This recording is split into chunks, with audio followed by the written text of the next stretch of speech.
Paramatmane Namaha. Yatart Gita. Srimad Bhagavad Gita.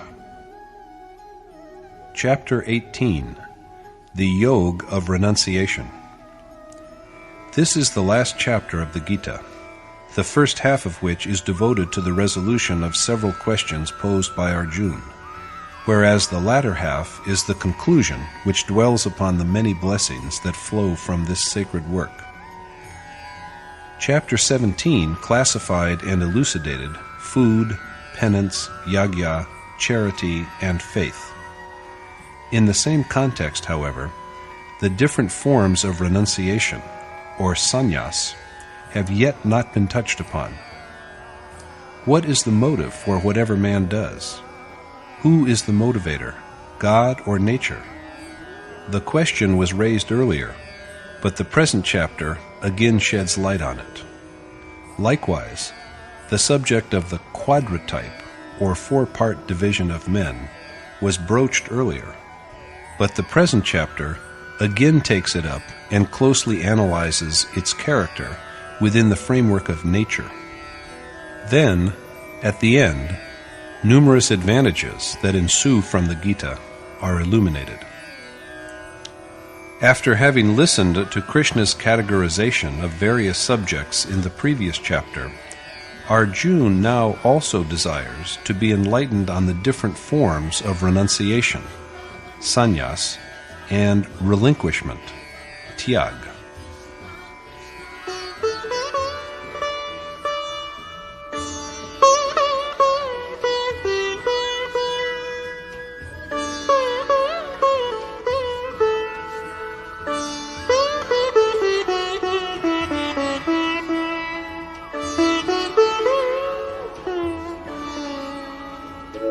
सन्न्यासस्य महाबाहो तत्त्वमिच्छामि वेदितुम् त्यागस्य च ऋषिकेश पृथक् केशिनिषूदन.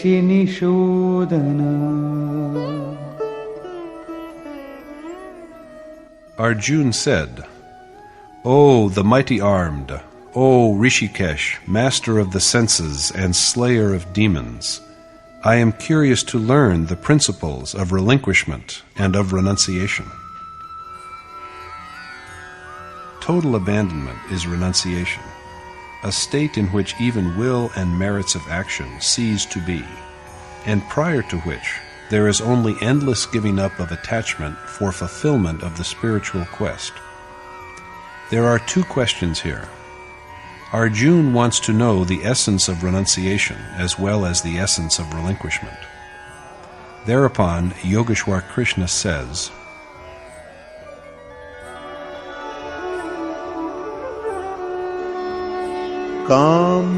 Kamyanam karmanam nyasam sannyasam kavayo viduhu sarva karma phalatyagam prahustyagam vichakshana.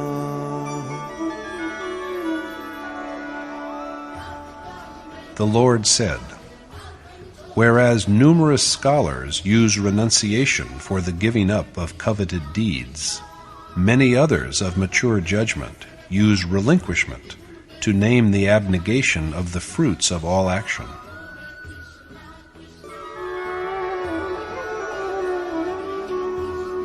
Tyajam doshavadyeke karma prahurmanishinaha yajnadanat tapah karma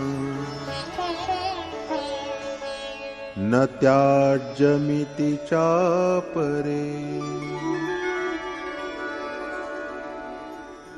While many erudite men insist that since all actions are vile, they ought to be forsaken, other scholars proclaim that deeds such as yagya, charity, and penance ought not to be forsaken.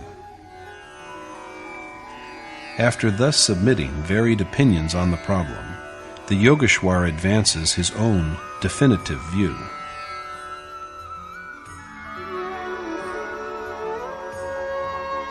Nishchayam shrinu me tatra tyage bharata sattama त्यागो हि पुरुष व्याघ्र त्रिविध संप्रकीर्तितः.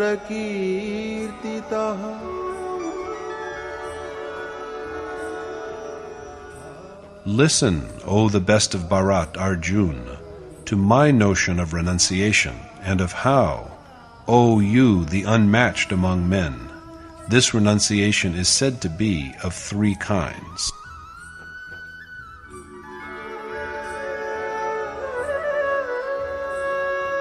यज्ञदान तपः कर्म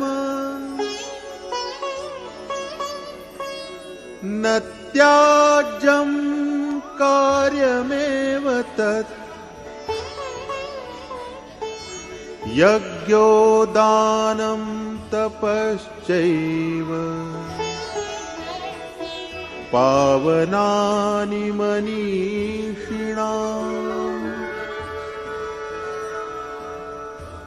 Rather than forsaking them, deeds such as yagya, charity, and penance ought certainly to be undertaken as a duty, for yagya, charity, and penance are deeds that redeem men of wisdom. Krishna has thus submitted four prevalent thoughts. First, that coveted deeds should be forsworn. Second, that the fruits of all actions should be given up.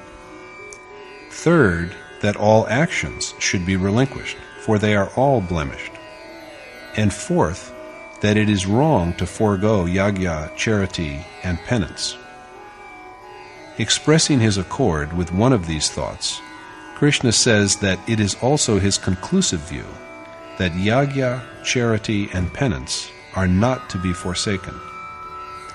This illustrates how divergent views on the question were current at Krishna's time also, out of which one was true.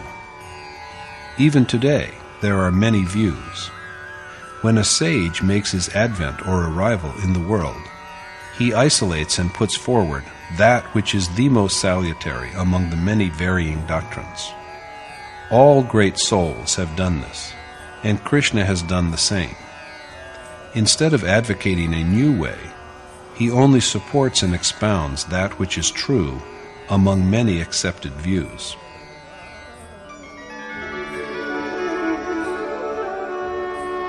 एतान्यपि तु कर्माणि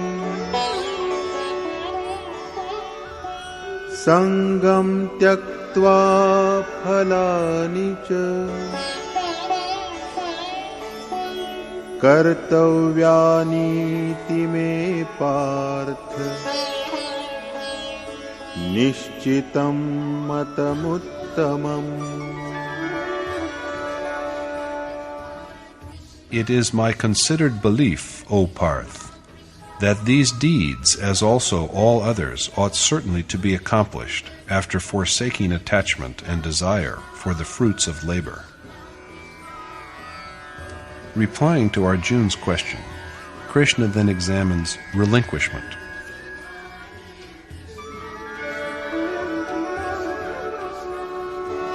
नियतस्य तु सन्न्यासः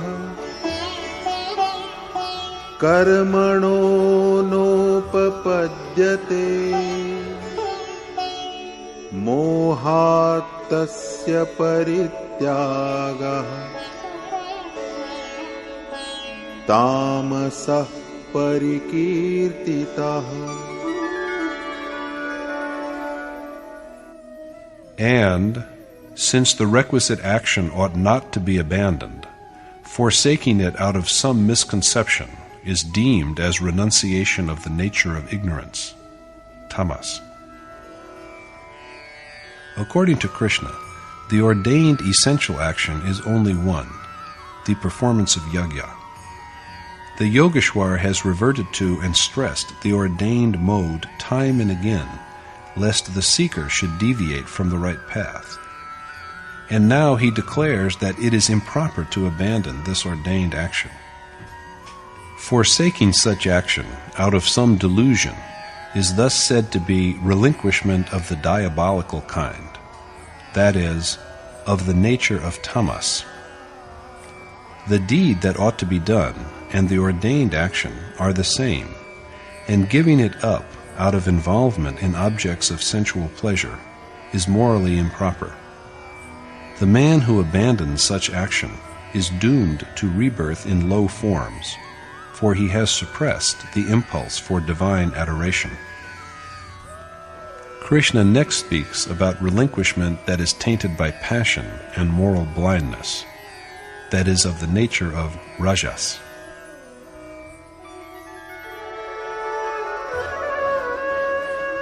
Dukkhamityeva yat karma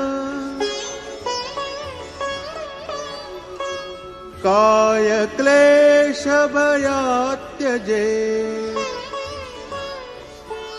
sakritva rajasam tyagam naiva tyaga phalam labhe.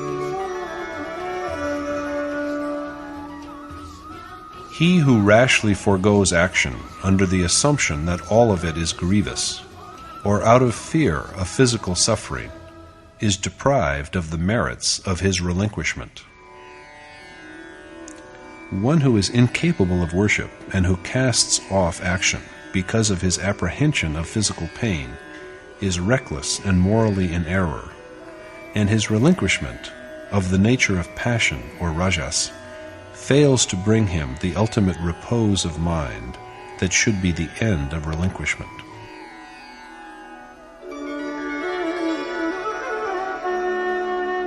Karyamityeva yat karma niyatam kriyate Arjuna sangam tyaktva phalam chaiva satyagas satviko mataha. Only that relinquishment is esteemed righteous, O Arjuna, which is ordained and practiced with the conviction that doing it after having forsaken attachment and fruits of labor is a moral commitment. So only the ordained deed is to be done, and all else has to be discarded. However, shall we go on doing it endlessly, or will there be a point when it too is given up? Speaking of this, Krishna now points out the way of relinquishment that is good and worthwhile.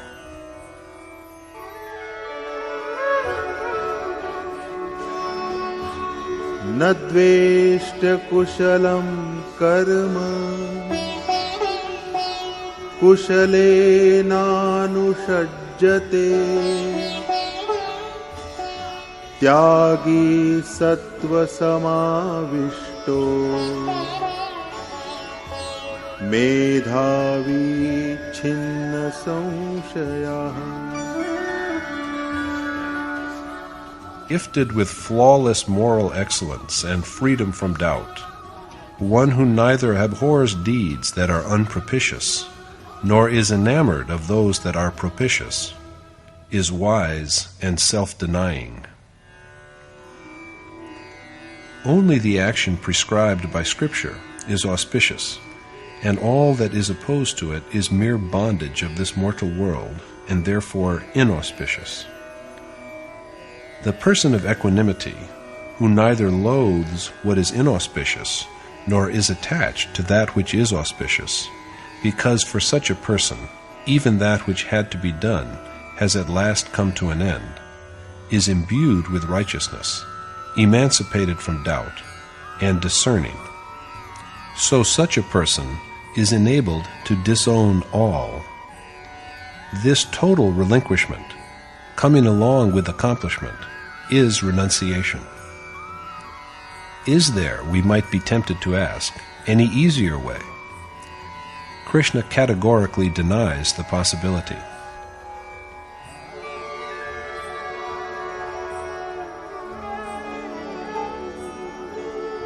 नहि देहभृता शक्यम्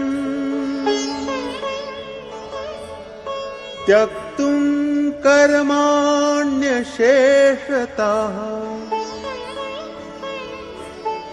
यस्तु कर्मफलत्यागी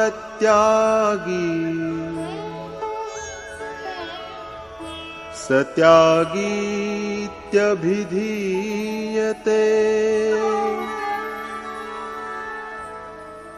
Since the abandonment of all action by an embodied being is impossible, the one who has given up the fruits of action is credited with having practiced relinquishment. Embodied beings does not imply only gross visible bodies. According to Krishna, the three properties of virtue, or sattva, passion, or rajas, and ignorance, or tamas, all born out of nature, imprison the soul within the body. The soul is embodied only so long as these properties remain. So long he will have to pass from one body to another, for the properties that beget the body are still in existence. Since an embodied soul cannot eschew all action, it is said that one who has given up the fruits of action has mastered renunciation.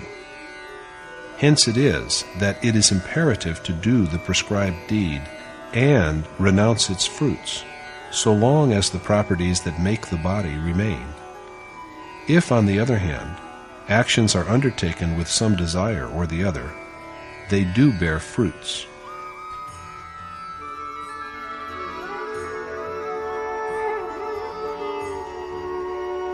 अनिष्टमिष्टं मिश्रञ्च त्रिविधं कर्मणः फलम् भवत्यत्यागिनां प्रेत्य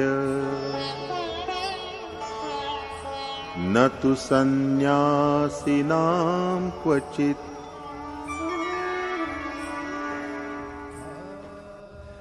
Whereas the triple returns, good, bad, and mixed, of covetous people's actions issue forth even after death, the actions of people who have renounced all do not ever bear any fruits.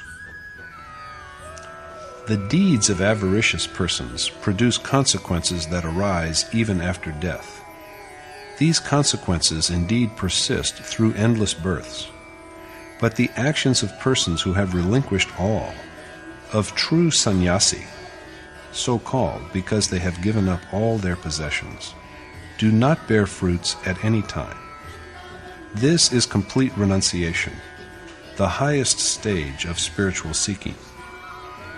The examination of the outcome of good and bad deeds, and of their ceasing at the point where all desire is annihilated, is thus concluded. Krishna then takes up the causes that effect righteous and unrighteous actions.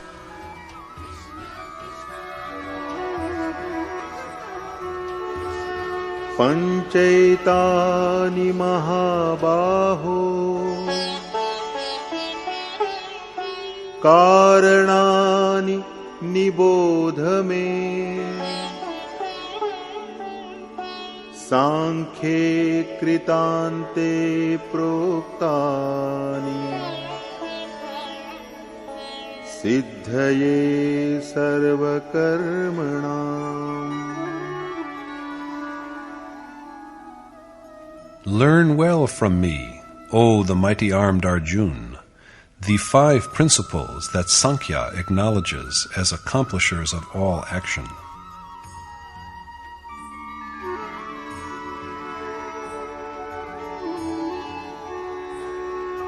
अधिष्ठानं तथा कर्ता करणं च पृथग्विधम् विविधाश्च पृथक् चेष्टा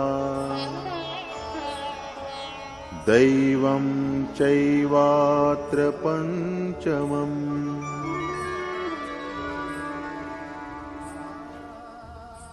In respect of this, there are the prime mover, the several agents, the varied endeavors, the sustaining power, and likewise the fifth means, that is providence.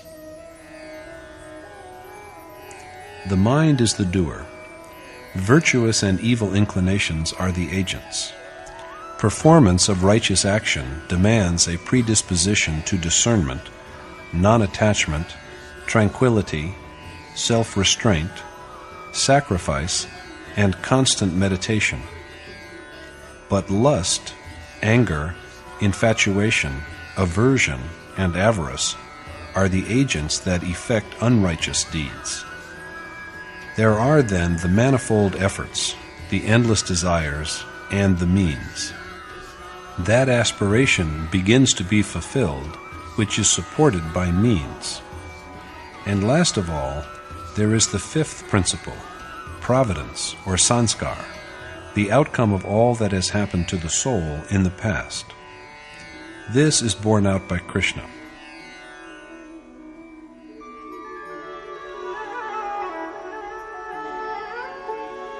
शरीरवाङ् मनोभिर्यत् कर्म प्रारभते नरः न्यायं वा विपरीतं वा पञ्चैते तस्य हेतवः। These are the five causes of whatever action a man accomplishes with his mind, speech, and body, either in accordance with or even in contravention of Scripture.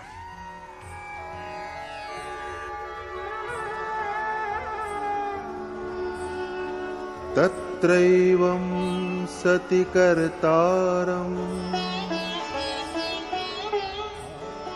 Atmanam kevalam tu yaha Pashyatya krita buddhitvan Nasa pashyati durmatihi.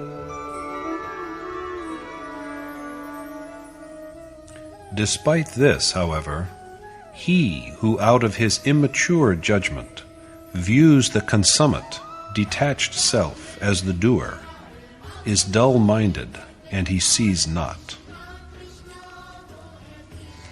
As the soul is identical with God, the pronouncement also implies that God does not act. This is the second time that the Yogeshwar has stressed the point. He said in chapter 5 that God neither acts himself nor impels others to act, nor does he bring about even the association of actions. Then why do we say that everything is done by God? It is only because our minds are clouded by delusion. We just say whatever comes to our mind. However, as Krishna has affirmed, there are 5 causes of action. Yet the ignorant man, incapable of perceiving the reality, views the lone, godlike soul as the doer. He fails to realize that God does not perform any deed. Paradoxically, however, while saying all this, Krishna also girds up his loins for Arjuna and assures him that he has just to play the part of an instrument, for he, Krishna, is the real doer-arbiter. What, after all, is the sage's import here? In truth, there is a line of gravity that separates God from nature. So long as the seeker is within the boundaries of nature, of the 3 properties, God does not act. While abiding close by the worshipper, he is yet only an onlooker. But when the seeker gets hold of the cherished goal with firm intentness, God begins to regulate his inner life. The seeker then breaks free from the gravity of nature and enters the realm of God. God ever stands by such a seeker, but he acts only for a worshipper such as this. So let us always meditate on him.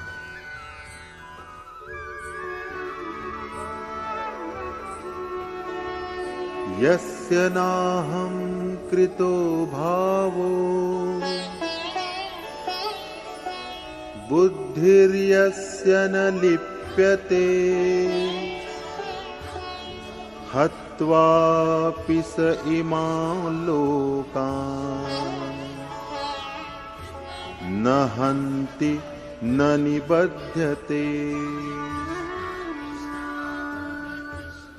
Though he may slay, the man who is liberated from conceit and whose mind is unsullied is neither a killer nor bound by his action.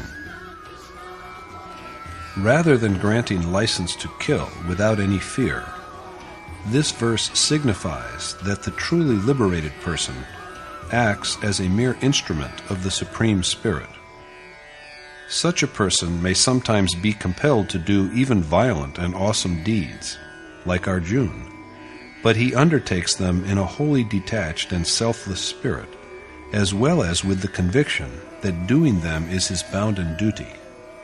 So although such a liberated person slays from the worldly point of view, he does not really slay. In truth, however, one who dwells in constant awareness of God is of necessity disinclined to anything that is evil. Such a person is simply not tempted to destroy, for the world which tempts people to destroy no longer exists for him because of his total renunciation of the aggregate of all his deeds.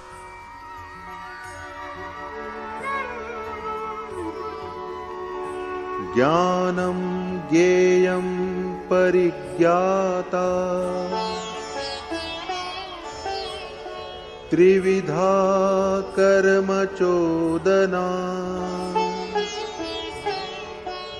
karanam karma karteti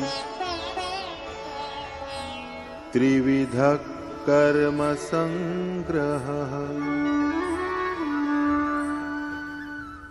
Whereas the way of securing knowledge, the worthwhile knowledge, and the knower constitute the threefold inspiration to action, the doer, the agents, and the action itself are the threefold constituents of action. Arjuna is told that the impetus to action is derived from all-knowing seers, the mode of acquiring knowledge, and the object that is worthy of being acquired. Krishna has said earlier that he is the object worth knowing. The stimulus to action is derived only when there is a realized sage with perfect knowledge who can initiate the seeker into the way by which the desired knowledge can be obtained, and when the seeker's eyes are fixed on his goal. Similarly, the store of action begins to grow by the coming together of the doer, dedication of mind, agents such as wisdom, disinterest in the material world, repose, and self-restraint by which the action is accomplished, and awareness of the action. It has been pointed out earlier that neither does the undertaking of action by the seeker after accomplishment have any purpose, nor is there any loss even in its abandonment. Yet he engages in action even then for the generation of virtuous powers in the hearts of those who are left behind.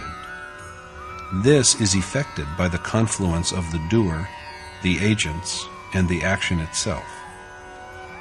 Knowledge, action, and the doer are also each of three kinds.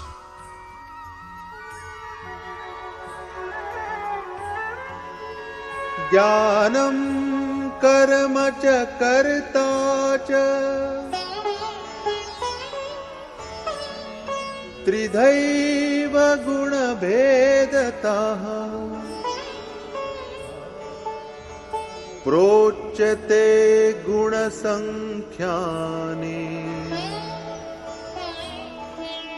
यथावच्छृणुतान्यपि. Listen to me well on how even knowledge and action and the doer have been graded into three kinds each in the Sankhya philosophy of properties, or gun. The next verse throws light upon the character of virtuous knowledge.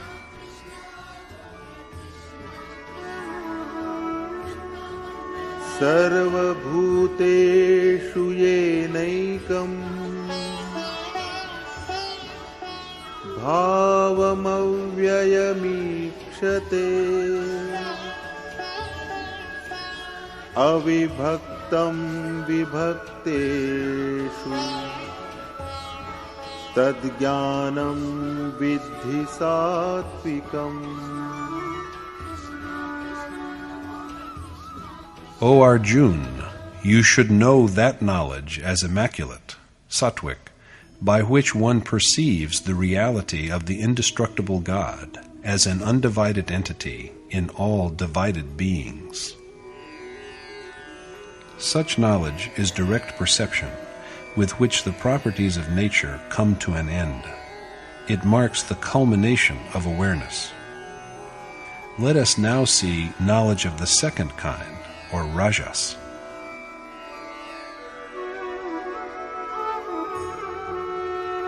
पृथक्त्वेन तु यद्ज्ञानम् नानाभावान् पृथग्विधान्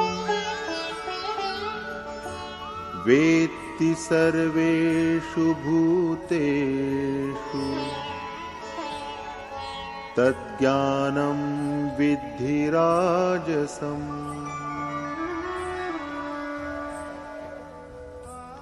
Know that knowledge as tainted by passion, by which one perceives divided entities in all separate beings. यत्तु कृत्स्नवदेकस्मिन्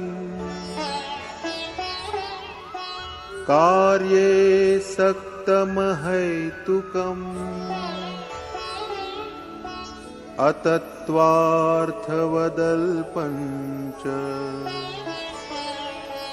तत्तामसमुदारितम्.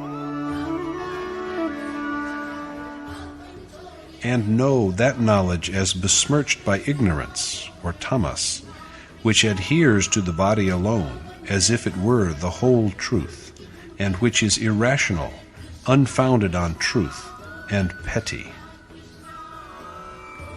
Devoid of wisdom and the required discipline to buttress it, this kind of knowledge, tamas, is worthless, as it takes one away from awareness of God, who is the one and only reality. The following verses then recount the three kinds of action.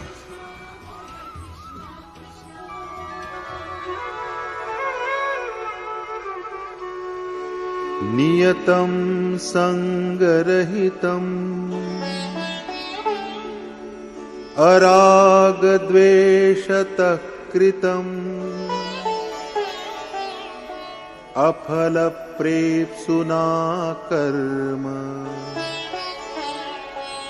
यत्तत् सात्विकमुच्यते.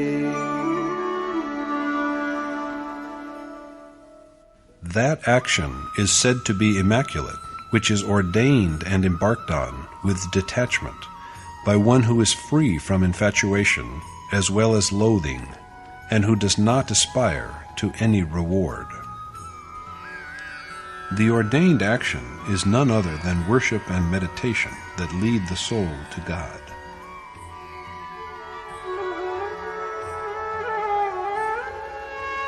यत्तु कामेप्सुना कर्म साहंकारेण वा पुनः क्रियते बहुलायासम् तद्राजसमुदारितम्.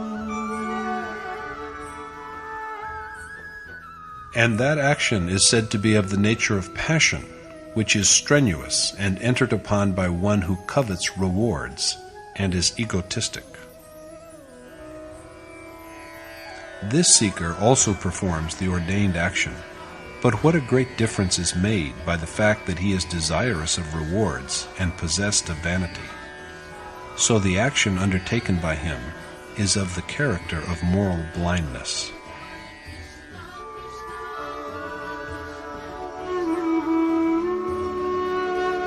अनुबन्धं क्षयं हिंसाम्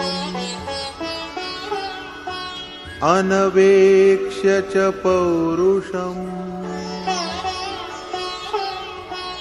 मोहादारभ्यते कर्म यत्तत्तामसमुच्यते. That action is said to be unenlightened, which is taken up out of sheer ignorance and with disregard for outcome, loss to oneself and injury to others, as well as for one's own competence. Such action is bound to be reduced to nothingness at last, and it is unquestionably not approved by Scripture. Rather than action, it is mere delusion. Let us now see the attributes of the doer.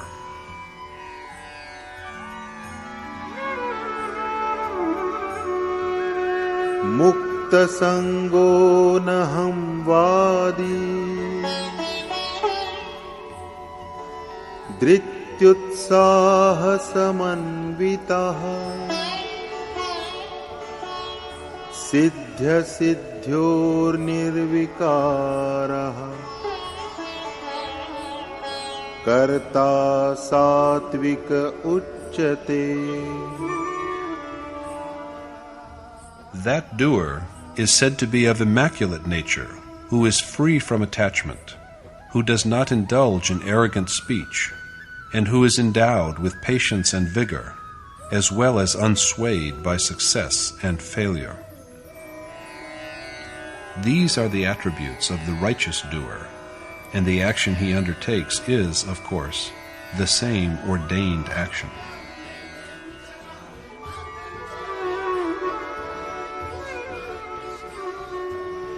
रागी कर्म फल प्रेप्सुः लुब्धो हिंसात्मको शुचिः हर्षशोकान्वितः कर्ता राजसः परिकीर्तितः. That doer is said to be of the attribute of passion, who is impulsive, covetous of the fruits of action, acquisitive, pernicious, vitiated, and subject to joy and sorrow.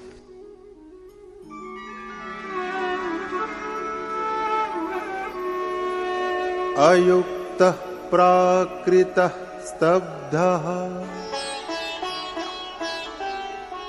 शठो नैष्कृतिको लसः विषादी दीर्घसूत्री च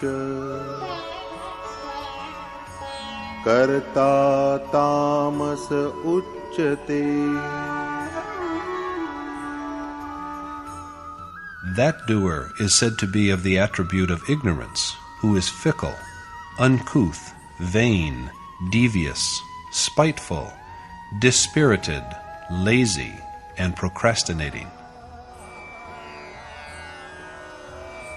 These are the attributes of the ignorant doer. The scrutiny of the qualities of doers is concluded at this point, and Yogeshwar Krishna now embarks on an examination of the attributes of judgment, intellect, resolve, steadfastness, and felicity, happiness.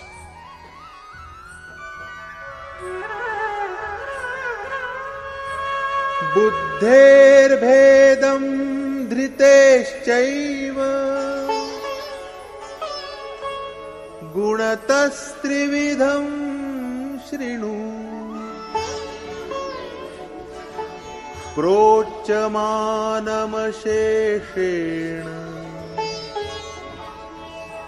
पृथक्त्वेन धनञ्जय.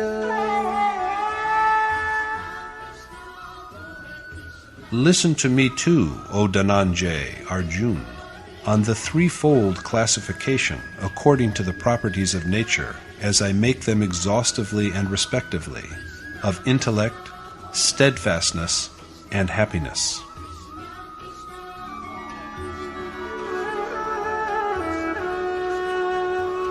प्रवृत्तिं च निवृत्तिं च कार्याकार्ये भयाभये बन्धं मोक्षं च या वेत्ति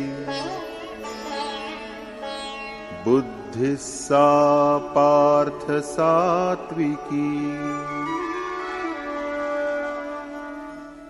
That intellect is immaculate, O Parth, which is aware of the essence, of the way of inclination, as also of renunciation, of worthy and unworthy action, of fear and fearlessness, and of bondage and liberation.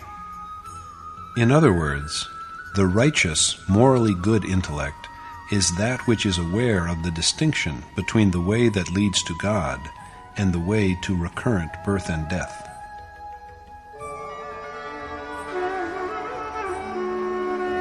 यया धर्ममधर्मं च कार्यं चाकार्यमेव च अयथावत् प्रजानाति बुद्धिः सा पार्थ राजसी. That intellect is of the nature of passion and moral blindness, O Parth, by which one cannot even know the righteous and the unrighteous, as well as what is worthy or unworthy of being done.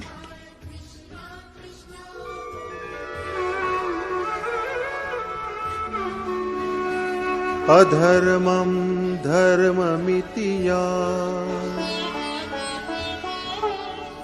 मन्यते तमसावृता सर्वार्थान् विपरीतांश्च बुद्धिः सा पार्थ तामसी.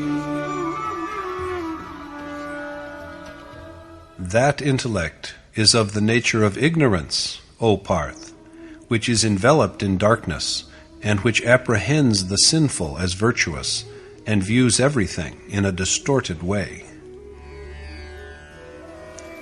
In these verses 30 through 32, intellect is graded into three kinds.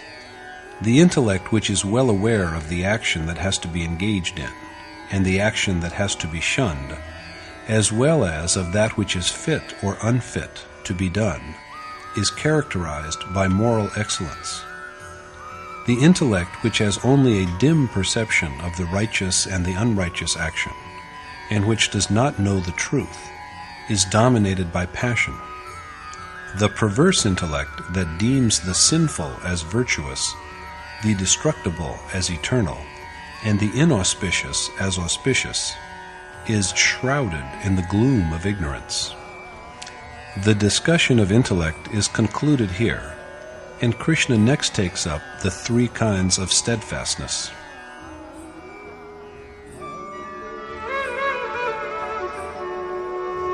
धृत्यायया धारयते मनः प्राणेन्द्रियक्रियाः योगेनाव्यभिचारिण्या धृतिः सा पार्थ सात्विकी. That resolute steadfastness by which, O Parth, one governs through the practice of yoga, operations of the mind, the life breaths, and the senses, is immaculate. Yoga is the process of meditation, whereas the coming into mind of any impulse other than the impulse to such contemplation is moral transgression. Straying of the mind is deviation from the path of virtue. The unwavering resolution with which a man rules over his mind, breath, and senses is therefore of the nature of goodness. Directing the mind, the vital breaths, and the senses towards the desired goal is the morally excellent fortitude.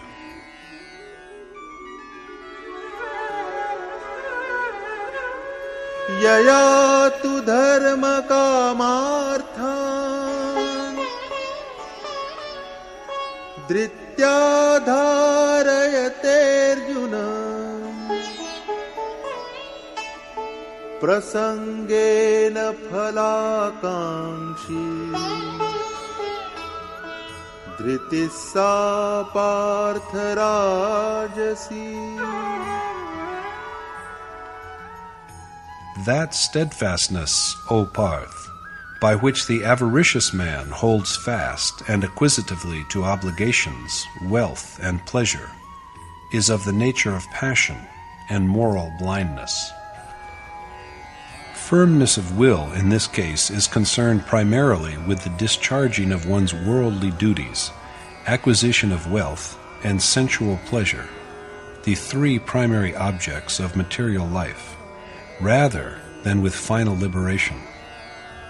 The final end may be the same, but in this case the seeker aspires to fruits and desires something in return for his labor.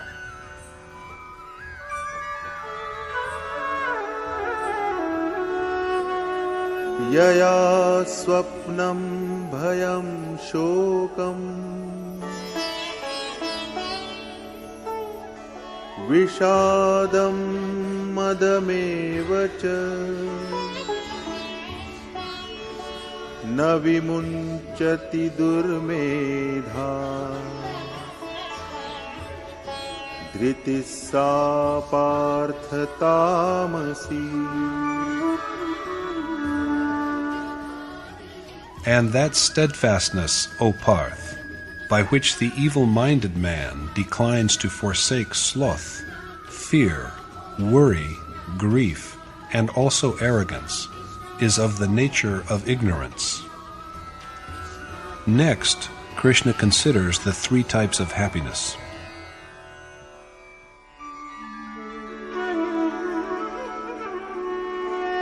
सुखं त्विदानीं त्रिविधम् शृणु मे भरतर्षभ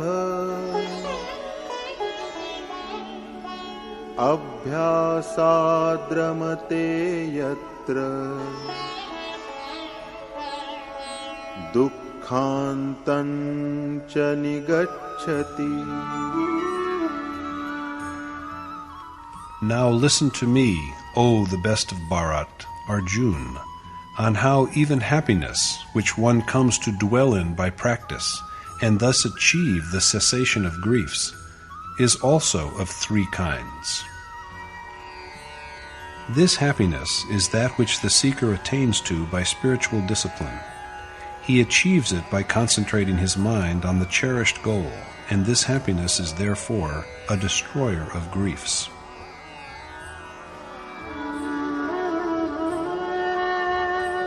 यत्तदग्रे विषमिव परिणामे मृतोपमम् तत्सुखं सात्विकं प्रोक्तम् आत्मबुद्धिप्रसादजम्. That happiness, which is at first like poison, but finally tastes like nectar, for it issues forth from the lucidity of an intellect that has realized the self, is of an impeccable nature. The happiness that is come by through spiritual exercise, concentration of mind on the desired end, and in which all griefs come to an end, is bitter like venom at the commencement of worship. Prahlad was hanged and Mira was poisoned. Sant Kabir has pointed out the difference between the pleasure-loving world that feasts and falls into unconscious slumber, and himself who stays awake shedding tears of contrition.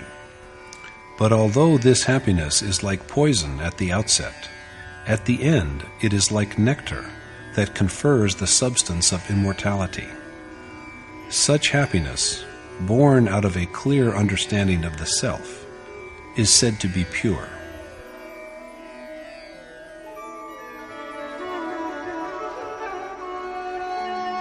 Vishayendriya sanyoga yattadagre mritopamam pariname vishamiva tatsukham rajasam smritam. That happiness which springs from the association of the senses with their objects, and which is like nectar at the beginning, but like gall at the end, is said to be tainted with passion and moral blindness. The happiness obtained from the contact of the senses with their objects tastes like nectar in the course of enjoyment, but like poison at the end. For this kind of happiness leads to repeated birth and death. So such happiness is rightly said to be impassioned and afflicted with moral blindness.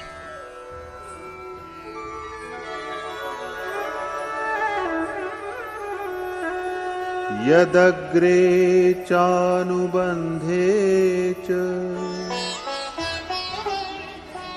sukham mohanamatmanah nidralasya pramadotham tattamasamudaritam. That happiness which both initially and finally beguiles the self, and which arises from slumber, lethargy, and negligence, is said to be of the nature of ignorance. The happiness which both in the course of indulgence and subsequently deludes the soul, lays one unconscious in the dark night of worldly life, and which is born out of indolence and futile efforts, is of the nature of ignorance. Krishna then proceeds to recount the scope of the properties of nature that ever pursue us.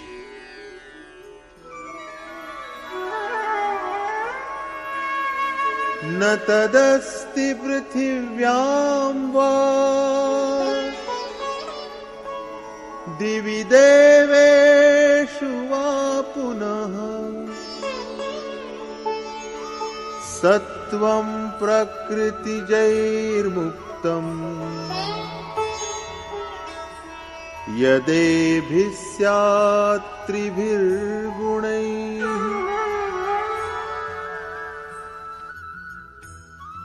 There is no being, either on earth or among the dwellers of heaven, who is entirely free from the three properties born of nature.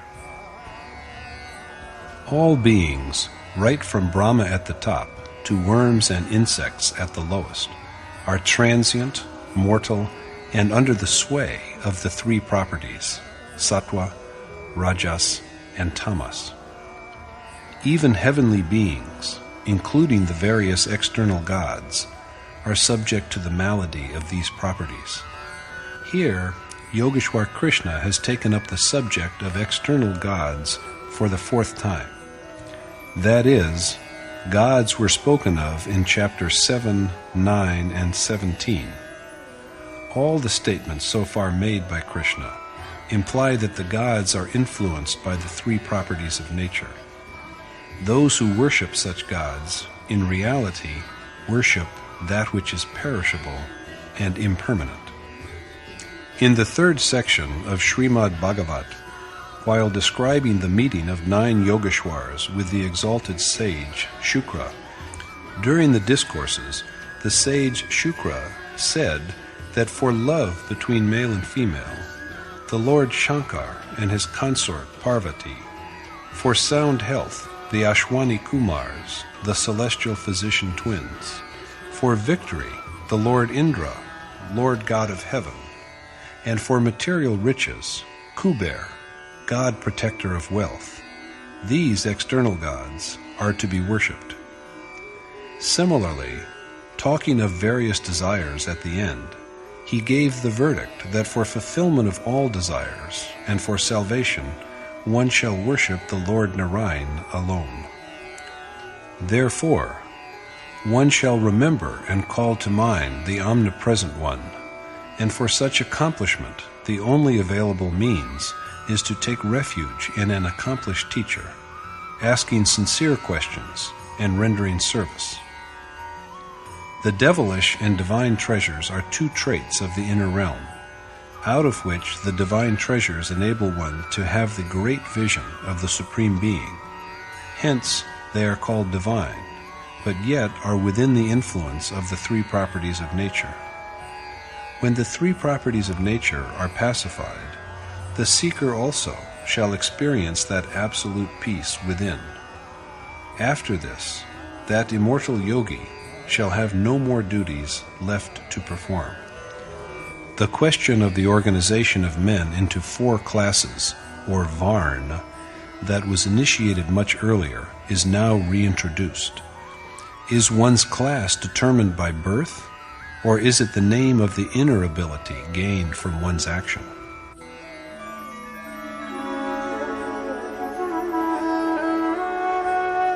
Brahmana kshatriya visham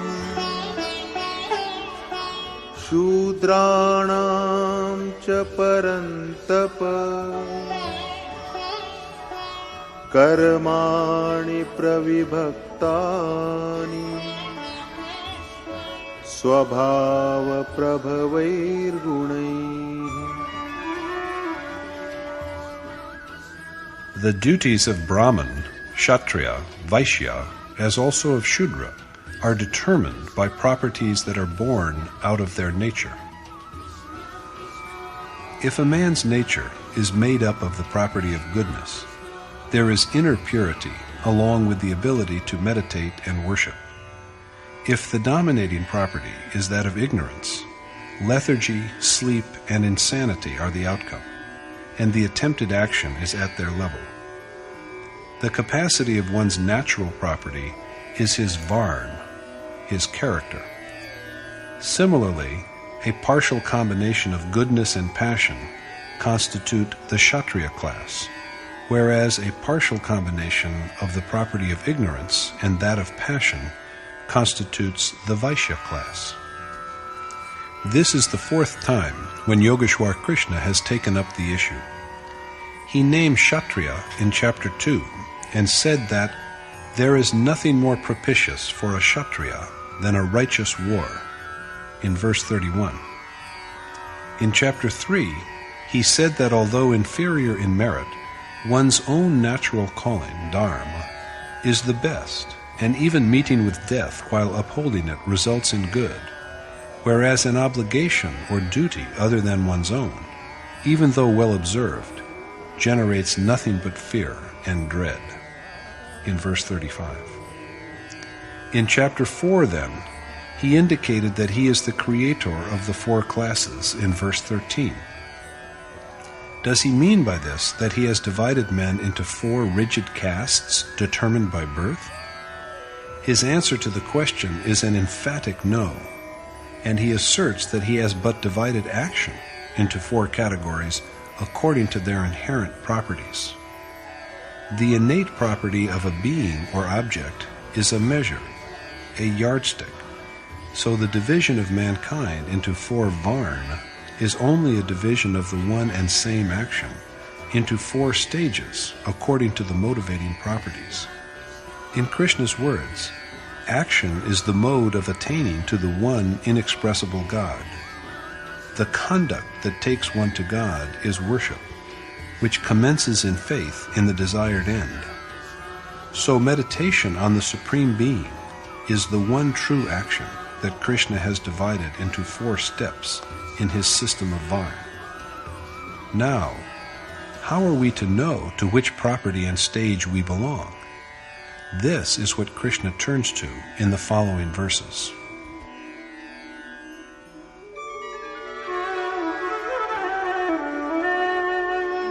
Shamodamastapashaucham kshantirarjavamevacha jnanam vijnanamastikkyam brahma karma swabhavajam. Self-restraint, subduing of the senses, innocence, continence, mercy, uprightness, piety, true knowledge, and direct perception of divinity are the Brahman's province, born out of his nature. Restraining the mind, curbing the senses, flawless purity, mortification of mind, speech, and body to mold them in tune with the cherished goal, forgiveness, all-pervading righteousness, staunch faith in the one aimed at goal, consciousness of the Supreme Being, the awakening in the realm of the heart of the exhortations coming from God, and the ability to act according to them, are all a Brahman's obligations that arise from his own nature. It might be said, therefore, that the seeker is a Brahman when all these merits are present in him, and the commenced action is an integral part of his nature.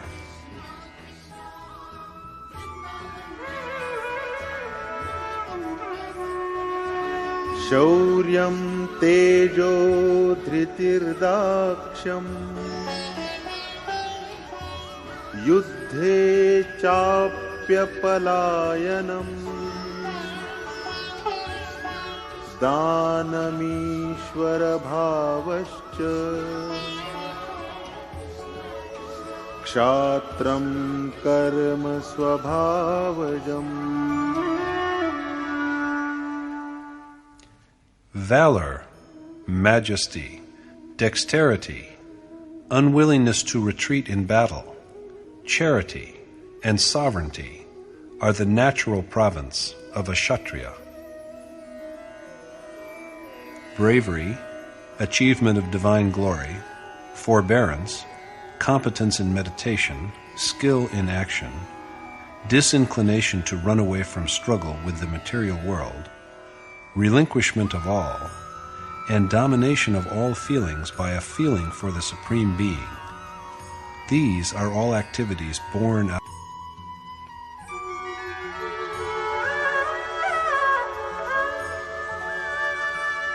Krishi gaurakshavanijam vaishyakarma swabhavajam paricharyatmakam karma shudrasyapi swabhavajam. Farming, protection of cows, the senses, and commerce are the natural province of a Vaishya, whereas rendering service is the natural calling of a Shudra. Agriculture, rearing of cattle, and commerce are duties in keeping with the nature of a Vaishya. Why only preservation of cows? Should we slaughter buffaloes? Is it wrong to keep goats? There is nothing at all like all of this. In the ancient Vedic text, the word go or cow, was used to refer to the senses. So protection of, quote, cows here means care of the senses. The senses are protected by discernment, non-attachment, restraint, and steadfastness. They are, on the other hand, riven and rendered feeble by lust, wrath, avarice, and attachment. Spiritual acquisition is the only true wealth. This is our one true asset, and once it has been earned, it stays on with us forever. Gradual amassing of this wealth in the course of our struggle with the world of matter or nature is trade. The acquisition of knowledge, which is the most precious of all riches, is commerce. And what is meant by the word farming? The body is like a piece of earth. The seeds which are sown in it sprout in the form of sanskar, the merits of action, the force that is built up by all the actions in previous lives. Arjuna is told that the seed, the initial impulse of selfless action, is never destroyed. Vaishya is the third step of the ordained action, of contemplation of the Supreme Being, and preservation of the seeds of divine meditation that are sown in this patch of earth, the body, while at the same time opposing hostile impulses, is agriculture. As Goswami Tulsidas has said, whereas the wise husbandman farms well and with care, they who are of deficient wisdom are insensible and arrogant. To protect the senses thus, to store spiritual wealth amidst the skirmishes of nature, and to always strengthen contemplation of the ultimate essence, these meanings of trade, commerce, farming, and agriculture, these are the province of Vaishya. According to Krishna, the omnipresent God is the final outcome of yajna. The devout souls who partake of this fruit are emancipated from all sins, and it is the seeds of this action that are sown by the meditative process. To protect this germ is true husbandry. In Vedic writings, food means the supreme spirit. God is the only real sustenance, the food. The soul is fully placated at the completion of the exercise of contemplation and never again knows any craving. Once the exercise has been brought to successful conclusion, the soul is freed from the cycle of birth and death. To go ahead sowing the seeds of this food is true husbandry. To serve those who have attained to a higher spiritual status, revered men of accomplishment, this is the duty of Shudra. Rather than meaning base or low, Shudra means one with deficient knowledge. It is the seeker at the lowest stage who is a Shudra. It is but proper that this initiate worshipper should begin his quest with rendering service. Service to men of accomplishment will in the course of time generate nobler impulses in him, and he will thus gradually move up to the higher Vaishya, Kshatriya, and Brahmin stages. And ultimately he will go beyond Varn, the properties of nature, and become one with God. Character is a dynamic entity. There is change in an individual's Varn along with changes in his character. So in fact, Varn are the four, excellent, good, medium, and low, stages, the four steps, low and high, which seekers who tread the path of action have to climb. This is so because the action in question is only one, the ordained action. The only way to final attainment, according to Krishna, is that the worshipper should begin his journey in keeping with the attributes of his own nature.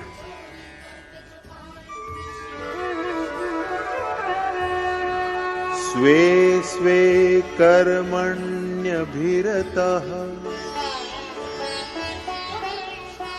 संसिद्धिं लभते नरः स्वकर्मनिरतः सिद्धिं यथा विन्दति तच्छृणु. Commitment to his own inborn duty brings man to the ultimate accomplishment, and you should listen to me on how a man achieves perfection through dedication to his innate calling. The perfection that is ultimately achieved is realization of God. Krishna told Arjuna earlier also that he would reach this final goal by engaging in action, the real prescribed action.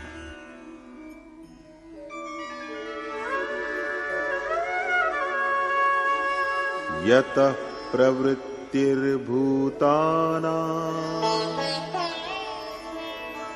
येन सर्वमिदं ततं स्वकर्मणा तमभ्यर्च्य सिद्धिं विन्दति मानवः. By adoration of that God who has created all beings and who pervades the whole universe, through the undertaking of his natural calling, man attains to final accomplishment. The seeker achieves final consummation through performance of his native duties. It is therefore essential that he should constantly keep his mind fixed on God, adore him, and proceed on his way step by step. Instead of making any gain, a junior student even loses whatever he has if he sits in a senior class. So the law is that one should climb step by step.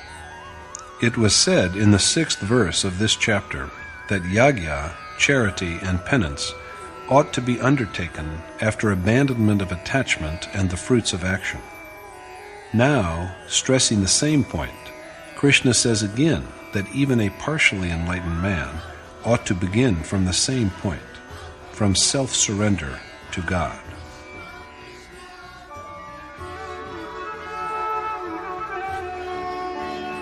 श्रेयान् स्वधर्मो विगुणः परधर्मात् स्वनुष्ठितात् स्वभावनियतं कर्म कुर्वन्नाप्नोति किल्बिषम्. Even though unmeritorious, one's own native calling is superior to the office of others, for a man carrying out his natural obligation does not bring sin upon himself. Although inferior, one's own obligation is better than even the well-performed duties of others. A man absorbed in performing a task that is determined by his own nature does not incur sin insofar as he is not subjected to the endless cycle of entrances and exits, of birth and death.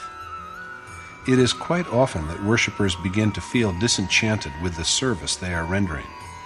They look at the more accomplished seekers who are absorbed in meditation and grow envious of the honor that is accorded them because of their merits. So novices at once fall to imitating. According to Krishna, however, imitation or envy can be of no avail. The final accomplishment is only by dedication to one's own native calling, not by its abandonment.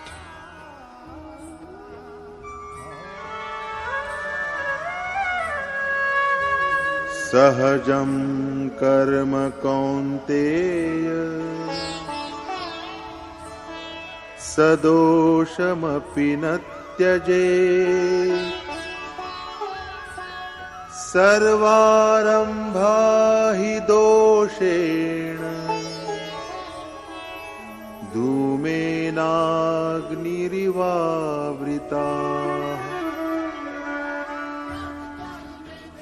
One's innate duty ought not to be forsaken, O son of Kunti, even if it is blemished, because all actions are impaired by some flaw or the other, as fire is shrouded by smoke. It is but expected that the actions of the novice seeker are flawed, for their doer is yet far from perfection. But even these actions must not be given up.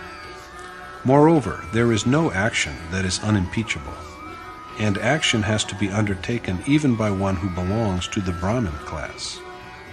Imperfections, the obscuring pall of nature, are there until there is steady devotion. They come to an end only when the action natural to a Brahmin is dissipated in God. But what are the attributes of the accomplisher at the point where action is no longer of any avail?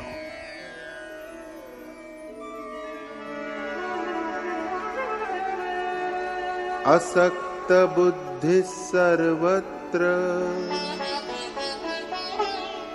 jitatma vigatasprihah naishkarmya siddhim paramam sannyasenadhigacchati. He whose intellect is aloof all round, who is without desire, and who has conquered his mind, attains to the ultimate state that transcends all action through renunciation. Renunciation is, as we have already seen, complete self-abnegation. It is the condition in which the seeker abandons whatever he has, and only then does he reach the point when no further action is needed. Renunciation and attainment of the supreme state of actionlessness are indeed synonymous. The yogi who has reached the state of actionlessness attains to the Supreme Being.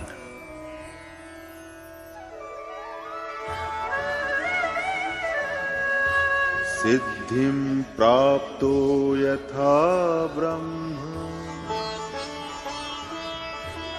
tathapnoti nibodha me samase naiva kaunteya nishtha jnanasya ya para. Learn in brief from me, O son of Kunti, of how one who is immaculate achieves realization of the Supreme Being, which represents the culmination of knowledge. The following verses expound that way.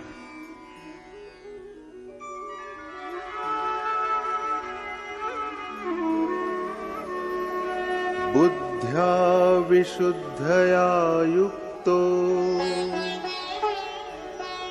dhrityatmanam niyamya cha shabdadin vishayams tyaktva ragadveshau vyudasya cha. Blessed with a pure intellect, firmly in command of the self, with objects of sensual gratification like sound forsaken, with both fondness and revulsion destroyed. Vivikta sevi lagvashi yatavakaya manasaha dhyana yoga paro nityam vairagyam samupashritah. Dwelling in seclusion, eating frugally, subdued in mind, speech, and body, incessantly given to the yoga of meditation, firmly resigned.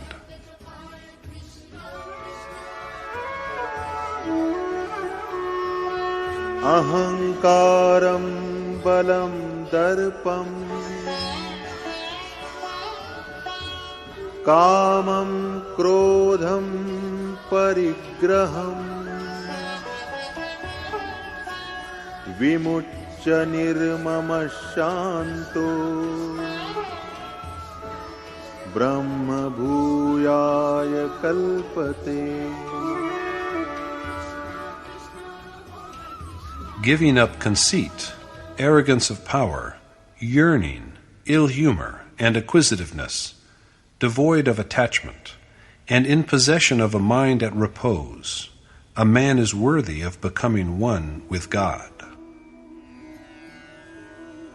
It is further said of such a worshipper,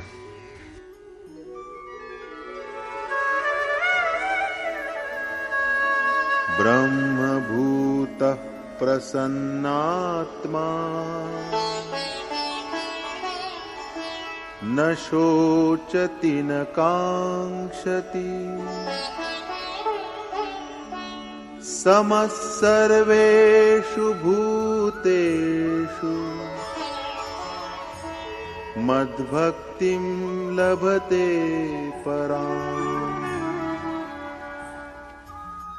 In this serene tempered man, who views all beings equally, who abides intently in the Supreme Being, neither grieving over nor hankering after anything, there is fostered a faith in me that transcends all else. Now faith is at the stage where an outcome can ensue from it, namely, in the form of God realization.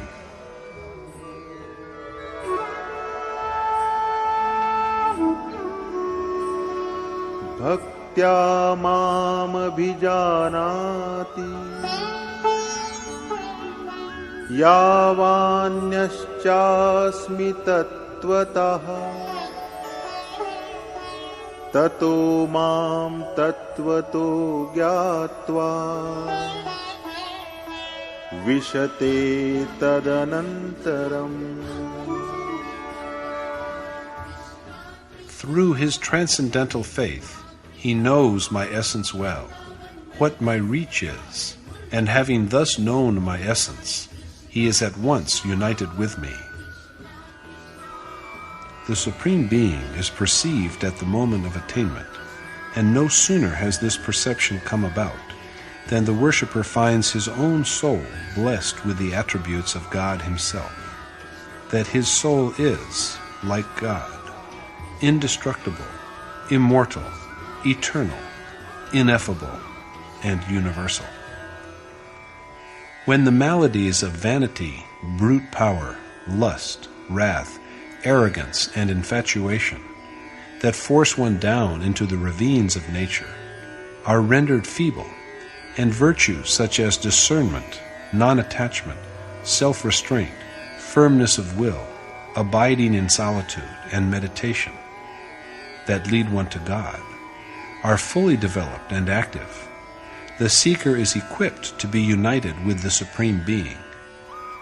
It is this ability that is called transcendental faith, and it is by this that the worshipper comes to apprehend the ultimate reality. He then knows what God is, and, knowing his divine glories, he is at once merged with him. Putting it differently, Brahm, reality, God, the Supreme Spirit, and the Self are all substitutes for each other.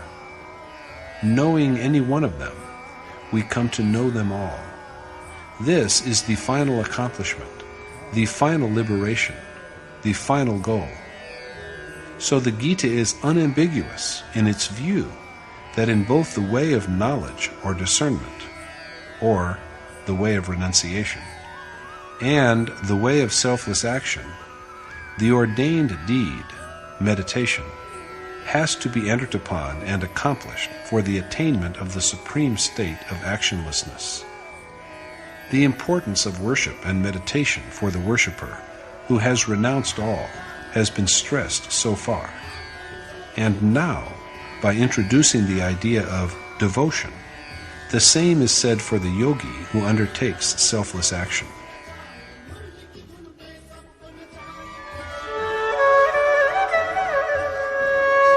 सर्वकर्माण्यपि सदा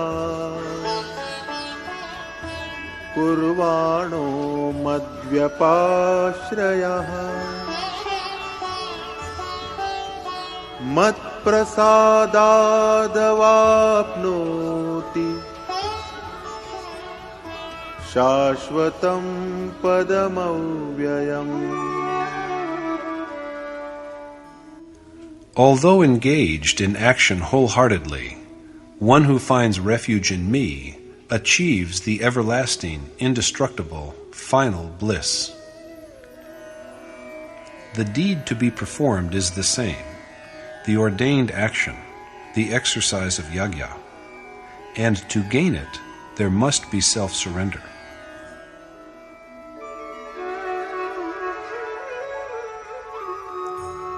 चेतसा सर्वकर्माणि मयि सन्न्यस्य मत्परः बुद्धियोगमुपाश्रित्य मच्चित्तः सततं भव. Earnestly resigning all your deeds to me, finding shelter in me, and embracing the yoga of knowledge, you should ever fix your mind on me.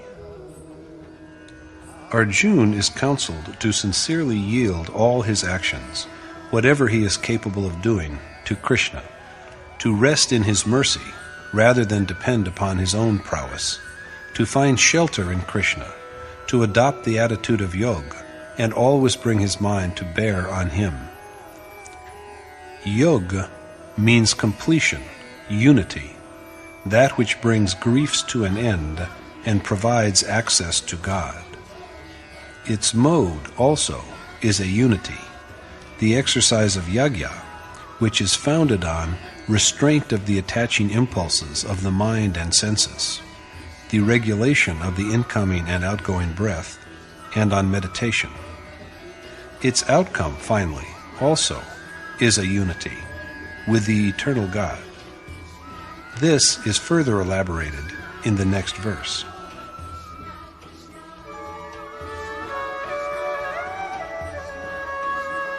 मच्चित्तः सर्वदुर्गाणि मत्प्रसादात् तरिष्यसि अथ चेत्त्वमहङ्कारान्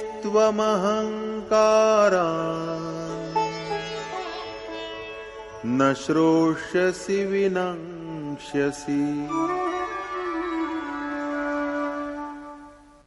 Ever resting on me, you will be saved from all afflictions and gain deliverance, but you shall be destroyed if out of arrogance you do not pay heed to my words.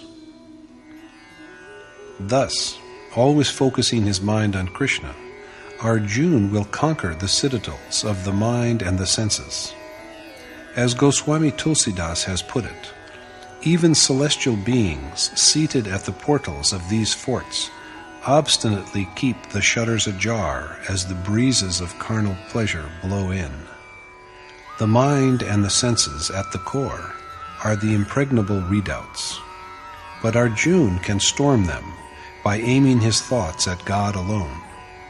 On the other hand, however, he shall be undone and deprived of the ultimate good if out of vanity he does not pay heed to Krishna's words. This point is now reaffirmed.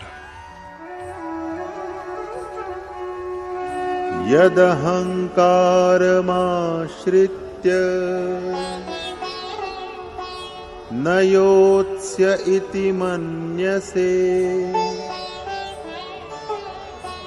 मिथ्यैष व्यवसायस्ते प्रकृतिस्त्वां नियोक्ष्यति. Your egotistic resolve not to fight is surely mistaken, for your nature will compel you to take up arms in the war.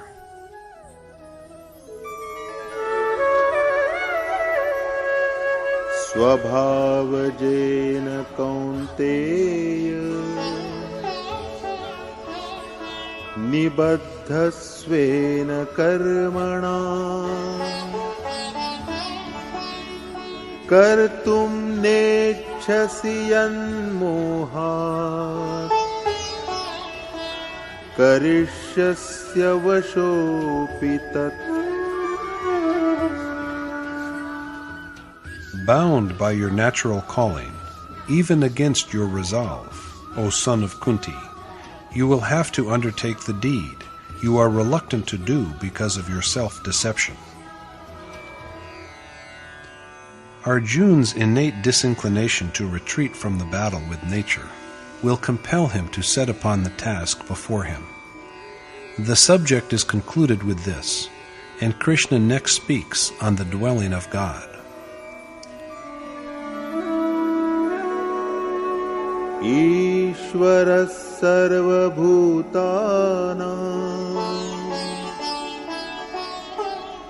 हृद्देशेऽर्जुन तिष्ठति भ्रामयन् सर्वभूतानि यन्त्रारूढानि मायया. Propelling all living things that bestride a body, which is but a contrivance, by his Maya, O Arjuna, God abides in the hearts of all beings. But if God lives in our hearts and is close to us, why are we ignorant of his presence? This is so because the contraptions we call body are driven by the power of Maya, the universal ignorance or illusion, by virtue of which we consider the unreal universe as real and distinct from the Supreme Spirit. So this physical mechanism is a grave impediment, and it takes us round endlessly through one birth after another. Where, then, can we find shelter or refuge?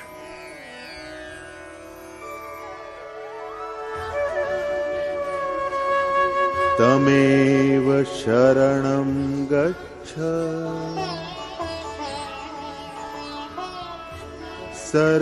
सर्वभावेन Bharat तत्प्रसादात् परां शान्तिम्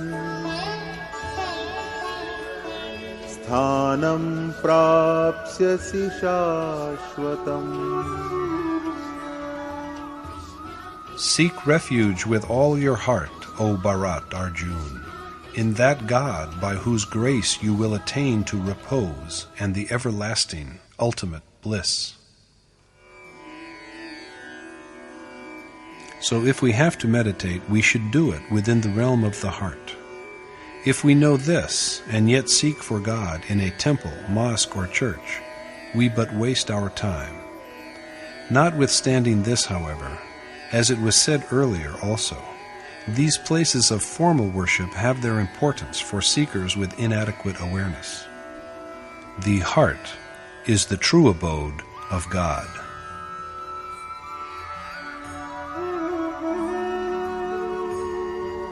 इति ते ज्ञानमाख्यातम्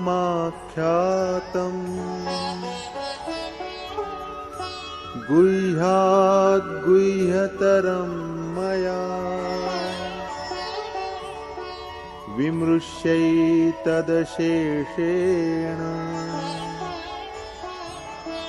यथेच्छसि तथा कुरु. Thus have I imparted to you the knowledge which is the most mysterious of all abstruse learning. So reflect well on the whole of it, and then you may do as you wish. The wisdom that Krishna has accorded is the truth. It marks the sphere where the seeker has to make his quest, and it is also the point of attainment. Yet the harsh fact is that God is commonly not perceptible. Krishna now deliberates upon the way out of this difficulty.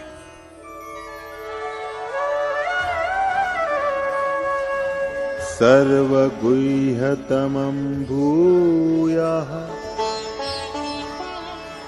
शृणु मे परमं वचः इष्टोऽसि मे दृढमिति ततो वक्ष्यामि ते हितम्.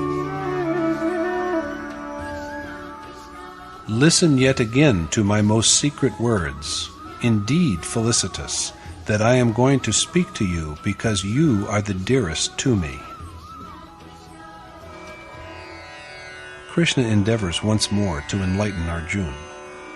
God always stands by the seeker, for he is so dear to him. Arjuna is beloved of Krishna, and any benediction that the Lord bestows upon him cannot be too much. He will incessantly exert himself for the sake of his devotee. But what is the blessed revelation that Krishna is going to make to Arjuna?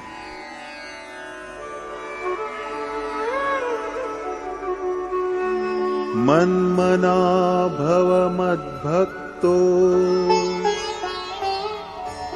मद्याजी मां नमस्कुरु मामे वैश्यसि सत्यन्ते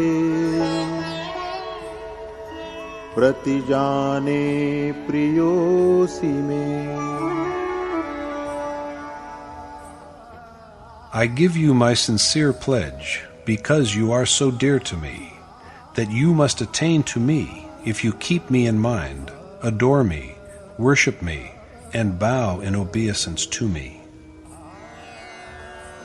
Arjuna was exhorted earlier to seek refuge in the God that dwells in the realm of the heart, and now he is prompted to find shelter under Krishna. He is also told that in order to find this sanctuary, he has to listen again to the Lord's most esoteric words. Does not Krishna intend to communicate by this that finding shelter under a noble teacher-preceptor is indispensable for the seeker who has taken to the spiritual path? Krishna, himself a Yogeshwar, then enlightens Arjuna on the way of true self-surrender.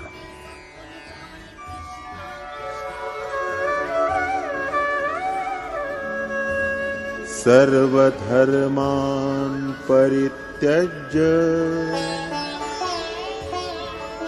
मामेकं शरणं व्रज अहं त्वा सर्वपापेभ्यो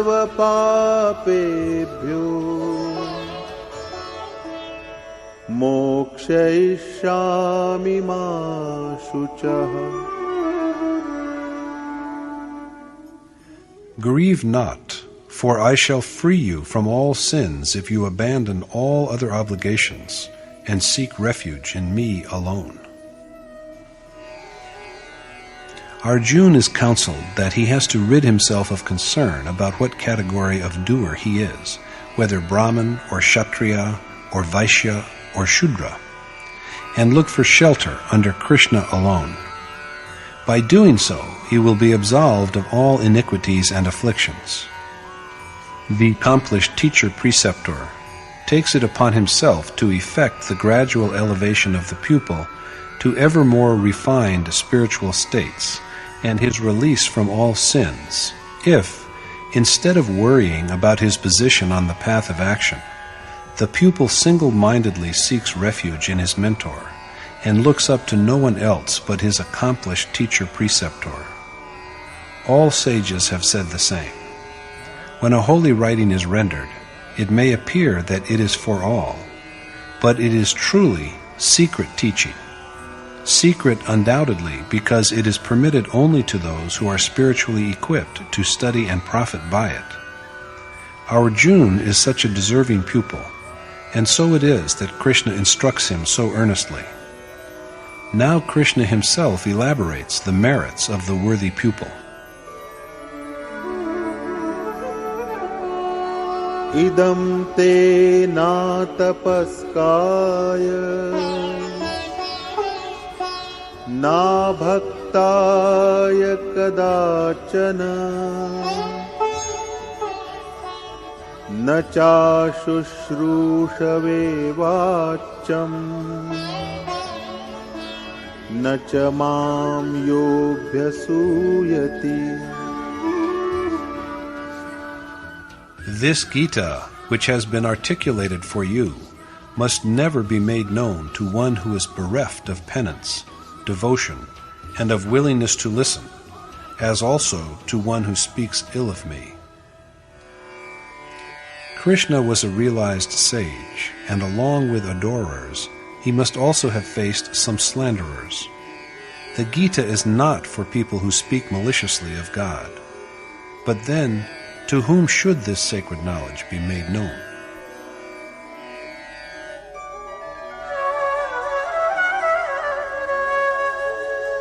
Ya imam paramam guhyam madbhakteshvabhidhasyati bhaktim mai param kritva mame vaishyatya samshayah. The one who, with firm devotion to me, imparts this most secret teaching to my worshippers, will doubtlessly attain to me. And then Krishna speaks about the one who disseminates the sacred knowledge.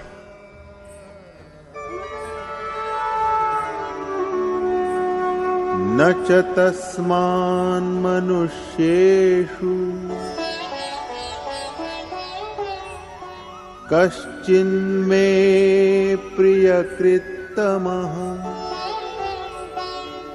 bhavitana cha me tasman anyah priyataro bhuvi.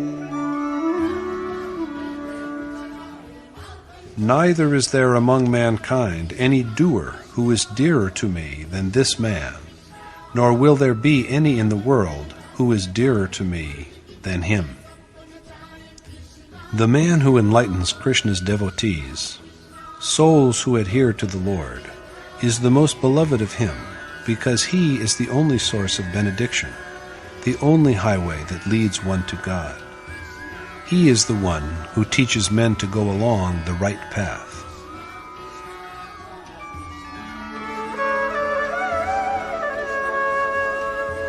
Adhyeshyate chaya imam dharmyam samvadamavayoh jnana yagyena tenaham ishtasyamiti me matihi. And it is my belief that I shall have been worshipped through the yagya of knowledge by one who makes a thorough study of this sacred dialogue between us. The yagya of knowledge is that the outcome of which is wisdom. The nature of this wisdom has been elaborated earlier. This wisdom is the awareness that is acquired along with direct perception of God. And it is with such wisdom, such awareness, that the dedicated and industrious disciple of the Gita will adore Krishna. This is something of which the Lord is firmly assured.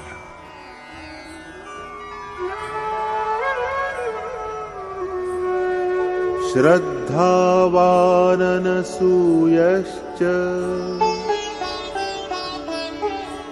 Srinuyadapi yo naraha Sopi mukta shubhan lokan Prapnuyat punya karmanam. Even he will be freed from sins who just hears the Gita with devoutness and without any ill will, and he will secure the worlds of the righteous. Even hearing the teachings of the Gita with faith and without any carping is enough to elevate one to a superior mode of existence, for by this also its sacred precepts will be inculcated in the mind. Krishna has thus, in verses 67 to 71 of the present chapter, said that imparting of the teachings of the Gita to the deserving is as vital as withholding them from the undeserving. Since even hearing the secret teaching of the Gita motivates the worshipper to the required endeavor, the one who just hears it will also surely attain to Krishna. As for the one who propagates the scripture, no one else is dearer to the Lord than this man. The man who studies the Gita worships Krishna by the yagya of knowledge. True knowledge is what issues forth from the process called yagya. In the verses under consideration, therefore, the Lord has pointed out the benefits of study, dissemination, and hearing of the Gita. Now, at the end, he asks Arjuna if he has understood and assimilated his words.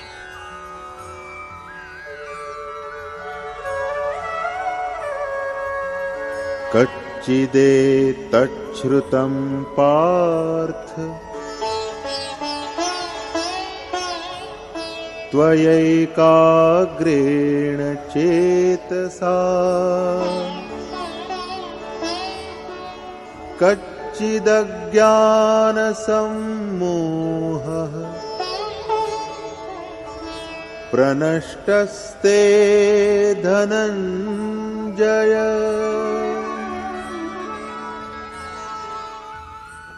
Have you, O Parth, listened intently to my words, and, O Dhananjay, is your delusion born out of ignorance dispelled?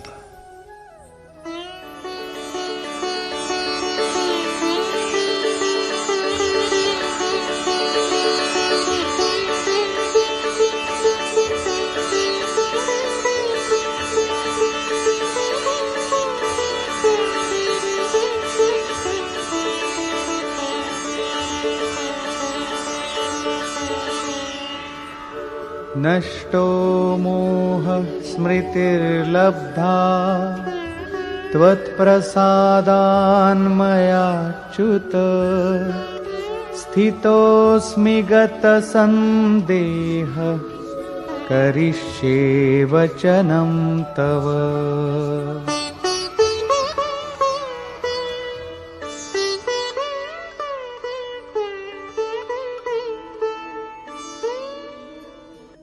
Arjuna said, "Since my ignorance has been dispelled by your grace, O Achyut, and I have recovered discernment, I am free from doubt and shall follow your precepts." Arjuna here states, "Because of your grace, my passion is destroyed. I have regained my memory. I am consistent being bereft of doubts, and am ever ready to obey your orders." Now, whereas Arjuna was perplexed at the time of reviewing both the armies at the beginning of the Gita, to find his kith and kin therein, he prayed, "Govinda, how can we be happy after annihilation of our own relatives? Family tradition will be destroyed because of such a war. There will be scarcity of obsequial offerings like rice cakes and so on to the departed ancestors. Mongrelization of castes will take place. We, being wise, are yet ready to commit sin. Why do not we find a way out of committing these sins?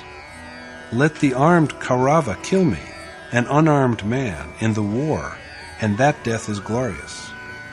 Govinda, I am not going to wage war." Saying thus, Arjuna sat down at the back of his chariot. Thus, in the Gita, Arjuna in fact put forward in front of Yogeshwar Krishna a series of big and small questions. For instance, in chapter 2, verse 7, "Please, will you tell me the practice of worship through which I can attain to the absolute good?" In chapter 2, verse 54, "What are the attributes of an enlightened sage?" In verse 1 of chapter 3, "If in your view the way of knowledge is superior, then why do you compel me to do these terrible actions?" In verse 36 of chapter 3, "Even without wishing, under whose guidance does a man commit sin? In verse 4 of chapter 4, your birth is of recent times, whereas the sun was born a long time back. Then how can I believe that you, Krishna, taught yoga to the sun in the distant past, at the time of the beginning of this kalp? In verse 1 of chapter 5, sometimes you praise renunciation, the way of knowledge, and yet at other times you support the way of selfless action. Please tell me, which one of these, finally, is the one by which I can attain to the absolute good? In verse 35 of chapter 6, the mind is very fickle. With slack efforts, what would be his lot? In verses 1 and 2 of chapter 8, Govinda, Krishna, who is it, that supreme being whom you have described? What is the religious knowledge? What are lords of gods and lords of being? Who is the Lord of sacrifice in this body? What is that action? How do you come to be known at the end of time? Thus, Arjuna put forward 7 questions. In verse 17 of chapter 10, Arjuna has evinced curiosity, asking, while meditating incessantly, through what feelings do I call you to mind, to remember you? In verse 4 of chapter 11, he prayed and submitted, I long to see the splendors that have been described by you. In verse 1 of chapter 12, who is the superior possessor of yoga among the devotees who worship you well through unvacillating attentiveness, and those who worship the imperishable, unmanifest Supreme Being? In verse 21 of chapter 14, a man who has surpassed the 3 natural properties is liberated. And how can a man surpass these 3 properties? In verse 1 of chapter 17, what would be the fate of a person who engaged in yajna with dedication and yet does not follow the procedures as laid down by the scriptures? And in verse 1 of chapter 18, O, the mighty armed, I yearn to learn separately and individually everything about the nature of relinquishment and renunciation. Thus, throughout the Gita, Arjuna continued to put forward questions.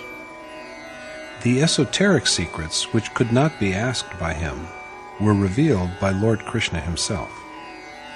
As soon as Arjuna's doubts were dispelled, he was freed from asking questions and said, Govinda, now I am ever ready to obey your instructions. In truth, the questions raised by Arjuna were for the benefit of all mankind, and not for him alone. Without having the answers to these questions, no seeker can progress forward on the path of the highest good. Therefore, to enable a man to obey an enlightened sage teacher, and to progress on the path of the highest good, it is necessary that one should learn the complete teachings of the Gita. Arjuna was convinced and satisfied.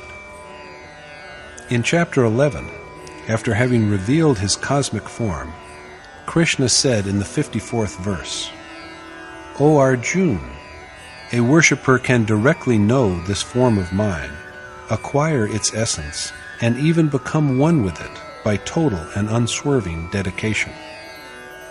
And just now he has asked him whether he is rid of his delusion. Arjuna replies that his ignorance is allayed and that his understanding is restored. Now he will act at Krishna's behest. Arjuna's liberation should come along with this realization. He has indeed become whatever he had to be. But Scripture is meant for posterity, and the Gita is here for all of us to avail ourselves of. Thus, the divine message of Yogeshwar Krishna was concluded. At this moment, Sanjay again spoke.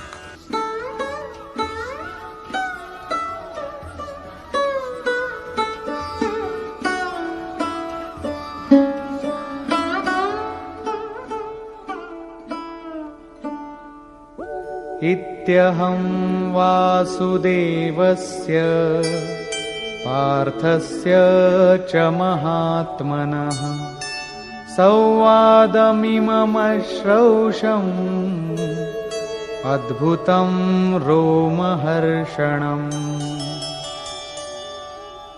Sanjay said, "Thus have I heard the mysterious and sublime dialogue of Vasudeva Krishna and the sage like Arjuna. Arjuna is portrayed as a man with a noble soul. He is a yogi, a seeker, a sage rather than an archer set to kill. But how has Sanjay been enabled to hear the dialogue between Krishna and the saintly Arjuna?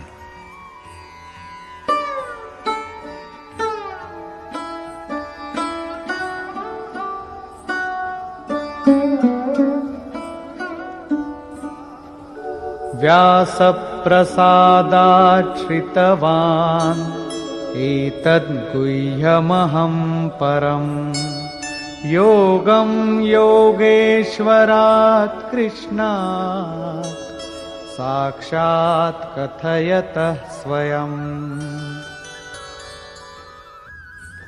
It is by the blessing of the most revered Vyas that I have heard this transcendental, most mysterious yoga enunciated directly by the Lord of Yoga, Krishna himself. Sanjay regards Krishna as a master of yoga, one who is a yogi himself and who is also endowed with the gift of imparting yoga to others.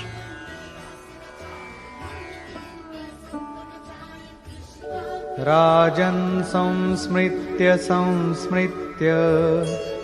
संवादमिममद्भुतं केशवार्जुनयोः पुण्यं हृष्यामि च मुहुर्मुहुः. The recollection of the felicitous and marvelous colloquy between Keshav Krishna and Arjuna transports me, O King Dhritarashtra, to sublime joy, time after time. We too can experience Sanjay's bliss if we remember the sacred dialogue with perfect contentment. Sanjay then recalls the Lord's miraculous bearing and speaks of it.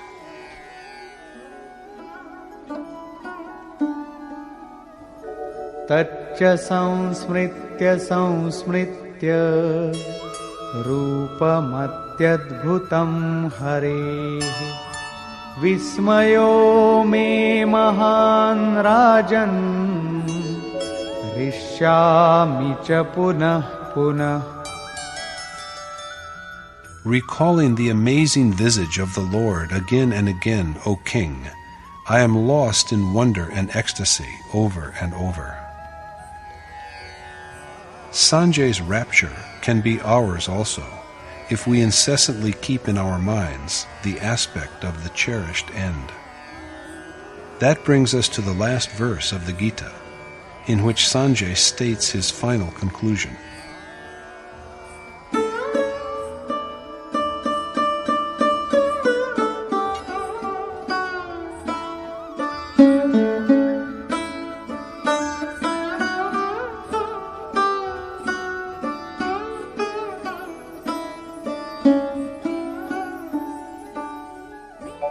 यत्र योगेश्वरः कृष्णो यत्र पार्थो धनुर्धरः तत्र श्रीर्विजयो भूतिः ध्रुवा नीतिर्मतिर्मम. तत्र श्रीर्विजयो भूतिः Dhruva नीतिर्मतिर्मम.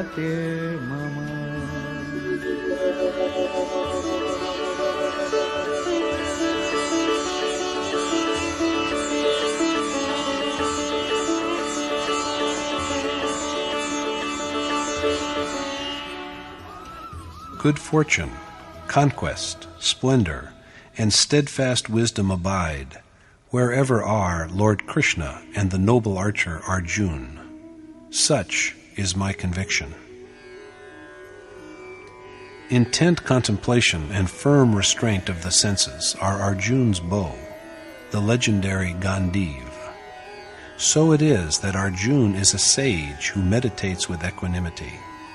So wherever Yogeshwar Krishna and he are, there too dwell the triumph after which there is no defeat, the magnificence of God, and the firmness of resolve that enables one to be constant in this inconstant world.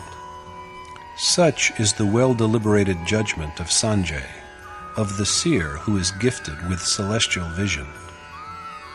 The great archer Arjuna is no longer amidst us, but were steadfast wisdom and the glory that comes with spiritual conquest for him alone? The Gita is a dramatization of an historical event that belonged to a certain time, namely the age that is known as Dwapar. This does not mean, however, that Arjuna's realization of the truth of God came to an end with the seizing of his time. Yogeshwar Krishna has assured us repeatedly that he abides in the realm of the heart. He exists within all of us. He is also within you. Arjuna is a symbol of affectionate devotion, which is but another name of the mind's inclination and dedication to the cherished goal. If a worshipper is endowed with such devotion, perpetual triumph against the demeaning properties of nature is assured. With such devotion, there must always necessarily be steadfast wisdom. Rather than being confined to a certain place, time, or individual, these attainments are universal, forever and for all. So long as beings exist, God must dwell in their hearts, and the soul must impatiently hunger for the Supreme Being, and he who is affectionately devoted to God will attain to Arjuna's status. Every one of us can, therefore, aspire hopefully to the ultimate bliss of direct perception of God. Conclusion. At the beginning of the 18th, the concluding chapter of the Gita, Arjuna wishes to be enlightened on the similarity as well as the distinction between relinquishment and renunciation. Krishna has pronounced a judgment, which is that yagya, penance, and charity must never be forsaken, for they bring deliverance to men of discernment. So fostering them, while also giving up unrighteous impulses that are inimical to them, is true renunciation. Such renunciation is perfect, but relinquishment with a desire for some profit in exchange is tainted by passion and moral blindness, and it is definitely evil when the prescribed deed is forsaken out of self-deception. Renunciation is the crowning point of resignation.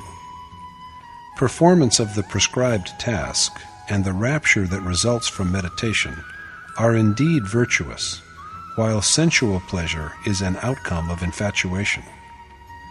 And the pleasure in which there is no prospect whatsoever of the ultimate union with God undoubtedly issues forth from ignorance. This chapter also sheds light on the nature of renunciation. The resigning of all one has is renunciation. Mere putting on of a certain kind of attire is not renunciation. Absorption in the ordained deed, while leading a life of seclusion, with a due appraisal of one's own strength, or with a sense of self-surrender, is inescapable. Renunciation is the name of the abandonment of all action, along with consummation, and so but a synonym for the final deliverance. That absolution is the crowning point of renunciation. Thus concludes the 18th chapter in the Upanishad of Srimad Bhagavad Gita on the knowledge of the Supreme Spirit, the science of yoga, and the dialogue between Krishna and Arjuna entitled Sannyas Yoga, or the Yoga of Renunciation. Thus concludes Swami Aggadanand's exposition of the 18th chapter in Yatharth Gita. Hari Om Tat Sat.